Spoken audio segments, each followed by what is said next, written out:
Hi, my name is Michael Hannon, and I'm an assistant professor of counseling at Montclair State University and the father of an awesome child with autism. I'm excited to share with you some information about an article that I wrote that's featured in this edition of the Professional Counselor.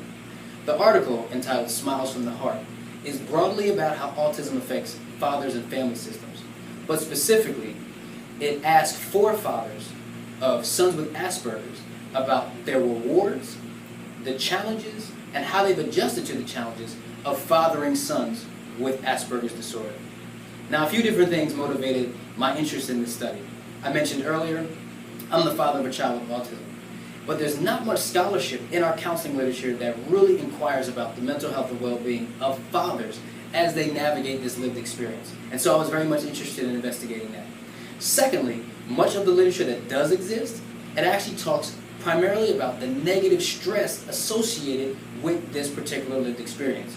And so it was important for me to really investigate and challenge the narrative that talks about the stress and maybe find some inherent rewards in this fathering experience. If you're asking yourself, why is this important for counselors? I would submit to you that it's important for a number of reasons. The first being, autism diagnosis rates are on the rise.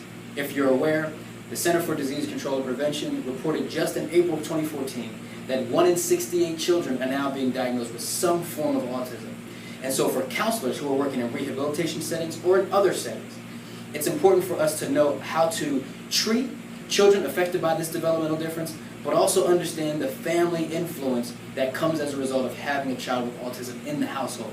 Secondly, it allows us to better help frame our interventions in a strength-based model to help these fathers and families, hopefully, navigate this experience more successfully.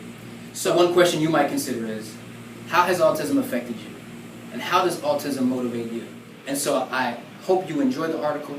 I hope that you'll find it useful. And if you have questions for me, I hope that you'll reach out to me in a few different ways. You can find me on Twitter at mdhannon. You can find me on my website at mdhannon.weebly.com.